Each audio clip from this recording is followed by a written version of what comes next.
कुल हिंद मजलिस इत्तेहादुल मुस्लिमीन के कारवान रुकन असम्बली कौसम मोहिउद्दीन ने फाइनेंसर की हरासानी के सबब खुदकुशी करने वाले शख्स के अहल खाना को 2 लाख रुपये मुआवजा सौंपा है।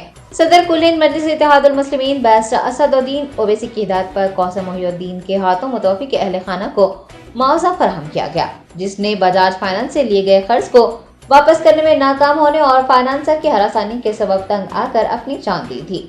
AIMIM की जानिब से बजाज फाइनेंस से नुमाइंदगी करने पर बजाज फाइनेंस की जानिब से कारवान हल्के के जियागुड़ा से ताल्लुक रखने वाले खानदान को मुआवजा जारी किया गया है। बजाज फाइनेंस से जो हमारे भाईजान सुसाइड कर रहे थे, उस वजह से ऐसा नहीं, कौसर मोहिउद्दीन साहब और असद साहब मिलकर है तो 2,10,000 रुपये दिलाए।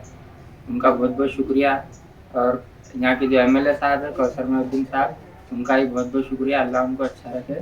ये मेरी बहन है, ये हमारे अम्मा है, बहुत बहुत शुक्रिया। ये 2 बच्चे हैं, ये भांजा है, ये भांजा है, भांजी है। बहुत बहुत शुक्रिया असद साहब और कौसर मोहिउद्दीन साहब। बजाज फाइनेंस वालों की तरफ से करे थे, उन्होंने पेमेंट दे दिए 2,10,000 रुपये। बहुत बहुत शुक्रिया।